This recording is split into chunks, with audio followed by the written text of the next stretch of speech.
नमस्कार, मैं हूं संजीव श्रीवास्तव। आप देख रहे हैं 4 PM मध्य प्रदेश। बीजेपी खेमे में जहां खुशी है, वहीं कांग्रेस में जबरदस्त मायूसी है। कल तक गुलजार रहने वाला मध्य प्रदेश कांग्रेस कमेटी का दफ्तर आज जार जार है, सुनसान है। छिटपुट जो उसके पदाधिकारी कार्यकर्ता जिनकी ड्यूटीज हैं, वो उनके अलावा कोई बहुत हलचल अभी दिखलाई नहीं पड़ रही है। कल ज़रूर ये हुआ था कि जब हार की समीक्षा हुई थी तो मध्य प्रदेश भर के जो कांग्रेस के उम्मीदवार थे विधानसभा के, वे पहुंचे थे। उन्होंने अपने अपने कारण गिनाए थे और बड़ी संख्या में लोगों ने आरोप लगाए कि ईवीएम ने उन्हें हरा दिया। अब देखिए, ये भी एक दिलचस्प बात है कि जब आप हार गए तो ईवीएम दोषी हो गई। इसके साथ साथ अब पार्टी में तमाम सवाल खड़े हो रहे हैं। तमाम आरोप प्रत्यारोप के दौर भी खुलकर छुटपुट तरीके से कहीं दबी जुबान में हो रहे हैं। और इस हार के यदि कोई दोषी माने जा रहे हैं तो उसमें बहुत हद तक निशाने पर जो दिल जले हैं, उनके निशाने पर तो कमलनाथ हैं, दिग्विजय सिंह है। सबसे ज़्यादा निशाने पर कमलनाथ को लिया जा रहा, और लिया भी जाना लाजमी सा है, क्योंकि कमलनाथ मध्य प्रदेश कांग्रेस कमेटी के अध्यक्ष हैं। वे भावी मुख्यमंत्री थे कि यदि कांग्रेस सत्ता में आई तो उनका चेहरा प्रोजेक्ट हुआ था कि वे ही मुख्यमंत्री होंगे। अब करारी हार हुई है। ऐसी हार तो किसी ने नहीं सोची थी, सपने में नहीं सोची थी। कम से कम कांग्रेस के जो, चाहे वो नेता हो या कार्यकर्ता हो, सब मानकर चल रहे थे कि मध्य प्रदेश में तो कांग्रेस की वापसी हो रही है। और अब एक और चीज़ हुई है कि मध्य प्रदेश में मुंह काला करने की राजनीति भी चल पड़ी है। जो मध्य प्रदेश में उम्मीदवार घोषित किए गए थे, ग्वालियर चंबल क्षेत्र के एक प्रत्याशी फूल सिंह बरैया जीत गए हैं वे चुनाव। उन्होंने घोषणा की थी कि यदि 50 से ज़्यादा सीटें, माफ़ कीजिएगा, 50 से ज़्यादा सीटें जीतने में बीजेपी कामयाब हो गई तो वे अपना मुंह काला कर लेंगे, राजभवन पर पहुंचेंगे और अपने हाथों से मुंह पर कालिक पोत लेंगे। अब जो बरैया ने अपना संकल्प जतलाया था, स्थिति उसके उलट रही है। 50 तो छोड़िए, 163, 3 गुना से कुछ ज़्यादा सीटें बीजेपी ने जीती हैं। अब फूल सिंह बरैया घिरे हुए हैं। उन्होंने संवाददाताओं के बीच, पत्रकारों के बीच घोषणा की थी। पहले हम सुनाते हैं कि क्या कुछ कहा था। ये चुनाव के जो चलते उसके पहले का ये वीडियो है फूल सिंह बरैया का, जब उन्होंने क्या दावा ठोका था, क्या संकल्प जतलाया था, उन्होंने मुंह काला करने की जो घोषणा की थी, पहले उसे सुनिए, आप उसको सुनाते हैं।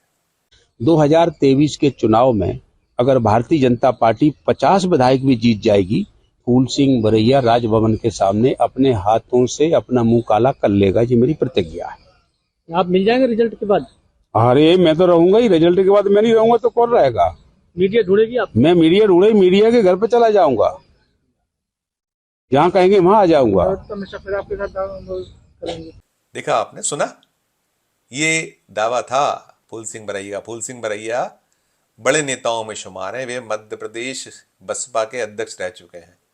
मायावती के दाहिने हाथ किसी दौर में होते थे और उन्होंने काफ़ी झंडे गाड़े थे। बस पार्टी को, बसपा को खड़ा करने में उन्होंने बहुत संघर्ष किया था, लेकिन मायावती से खटपट हुई, बात नहीं बन पाई, तो वे बाद में कांग्रेस के हो गए और अभी कांग्रेस में हैं। विधायक हो गए, वो पहले भी विधायक हुए और अब फिर विधायक हैं। अब बरैया कह रहे हैं कि वे अपने संकल्प पर अडिग हैं, चिंता ना कीजिए। मीडिया से वे कह चुके हैं, आज भी उन्होंने कहा, कल भी उन्होंने कहा था कि वे अपने संकल्प पर खरा उतरेंगे। उन्होंने जो कहा है वो करेंगे। कल यानी जो गुरुवार का दिन होगा, उस दिन वे राजभवन जाएंगे और राजभवन के सामने अपनी प्रतिज्ञा को पूरा करेंगे। तो उनकी प्रतिज्ञा तो कल पूरी होगी, लेकिन इस बीच आज ग्वालियर से एक तस्वीर सामने आई। ग्वालियर में जिला कांग्रेस कमेटी के एक महामंत्री ने, बरैया तो हैं, उनका पक्ष लेते हुए, उनके साथ होते हुए, आज भरी प्रेस कॉन्फ्रेंस में अपना मुंह काला कर लिया। दुखी थे वे, उनकी मनोस्थिति बतला रही थी कि कितनी पीड़ा उनके मन में हुई हार को लेकर। और तमाम आरोप प्रत्यारोप का दौर चला, उन्होंने कई सारे आरोप लगाए, अपनी कमियां बताई, कमियां गिनाई पार्टी की। और इसके साथ साथ कई क्षेत्रों से इस्तीफों का सिलसिला भी चल पड़ा है। खंडवा से पार्टी के जो जिला पदाधिकारी हैं उनका इस्तीफा आया है, और कहीं ना कहीं खिन्नता है, बहुत भरे बैठे हैं। उधर ये सूचना आई है कि केंद्रीय आला कमान, पार्टी के जो राष्ट्रीय अध्यक्ष है मल्लिकार्जुन खड़गे, उन्होंने कमलनाथ से सवाल जवाब किए हैं। हालांकि कमलनाथ का जो कद है वो बहुत बड़ा है, बहुत ऊंचा है, पार्टी में दिखता रहा है। ये बात बार बार दिखी है। जब चुनाव चल रहे थे, उम्मीदवारों की घोषणा होनी थी, तो बड़े ताल ठोक कर कमलनाथ ने कहा था कि छिंदवाड़ा के प्रत्याशी यदि कोई घोषित करेगा तो पहले उनके सुपुत्र छिंदवाड़ा के सांसद करेंगे, फिर दिल्ली से उम्मीदवार का ऐलान होगा। उसके बाद बीच चुनाव में उनका एक वो बयान, कौन अखिलेश वखिलेश, कोशिश की गई थी कि अखिलेश की ओर से कि उन्हें कुछ सीटें मिल जाएं, और जो इंडिया का गठबंधन राष्ट्रीय स्तर पर है वो नेशनल सिनेरियो जो 2024 का चुनाव उसके पहले परवान चढ़ जाए, मध्य प्रदेश में कुछ सीटें मिल जाएं। लेकिन बात नहीं बन पाई, और उसमें जब आग लगी और अखिलेश दुखी हुए, गुस्सा हुए, क्योंकि उनके मन मुताबिक 5-6 सीटें उन्हें नहीं मिली, और बातचीत के बाद बिना उन्हें सूचना दिए कांग्रेस ने अपने उम्मीदवार घोषित कर दिए, तो भन्ना गए थे वे। और उसमें आग में घी का काम किया कमलनाथ के उस बयान ने कि कौन अखिलेश वखिलेश। बड़ी उससे खींचतान हुई। अखिलेश ने अपने 76 उम्मीदवार मध्य प्रदेश में उतार डाले, कई जगहों पर कांग्रेस को डेंट किया उसने। उधर नीतीश कुमार भी नाराज हो गए, उन्होंने भी कुछ अपने उम्मीदवार दिए। हालांकि इन दलों को बहुत तवज्जो मध्य प्रदेश में नहीं मिली, बहुत मामूली सा वोट मिला, लेकिन कुछ जगहों पर ज़रूर वोट का जो खेल हुआ कि जो बटे वोट, उसमें 2-3 सीटों पर कांग्रेस का साफ नुकसान नजर आया सपा की वजह से। तो वो तो एक अलग सिलसिला, ये एक अलग बात है। लेकिन हाँ, कमलनाथ के बर्ताव ने, कमलनाथ के एटीट्यूड ने इंडिया गठबंधन जो राष्ट्रीय स्तर पर होने वाला है, चल रही है जिसकी बात, उसमें कहीं खटास तो पैदा की। और इसका प्रमाण आज मिला जब आज 6 तारीख को बैठक बुलाई गई थी। मल्लिकार्जुन खड़गे ने चुनाव नतीजे जब आए थे 3 दिसंबर को, उसी दिन अनाउंस कर दिया था कि 6 दिसंबर को इंडिया गठबंधन के दल बैठेंगे। तो ज़्यादातर नेताओं ने फिलहाल तो ठेंगा दिखा दिया कांग्रेस को।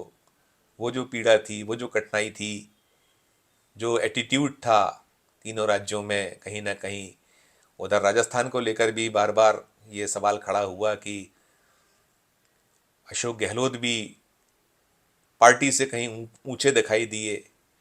तो कुल मिलाकर अभी कांग्रेस में सवाल ज़्यादा जो हो रहे हैं वो नेतृत्व को लेकर हो रहे हैं।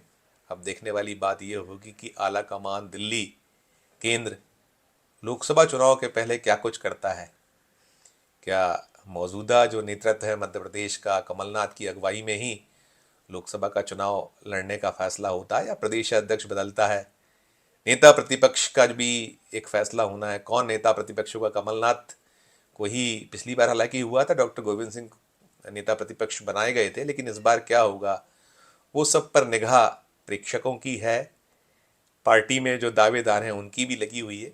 ये भी सब कुछ आने वाले 1-2 दिन में साफ हो जाएगा। लेकिन हाँ, कुल मिलाकर कांग्रेस सन्नीपात में फिलहाल बनी हुई है। आज के इस वीडियो में इतना ही।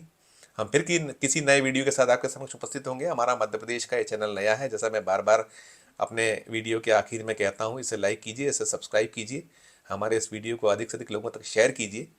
हमारे चैनल के लाइक का बटन भी ज़रूर दबाइए और देखते रहिए 4 PM Madhya Pradesh, 4 PM national और 4 PM हो रहे हैं अन्य राज्यों के चैनलों को। धन्यवाद, नमस्कार।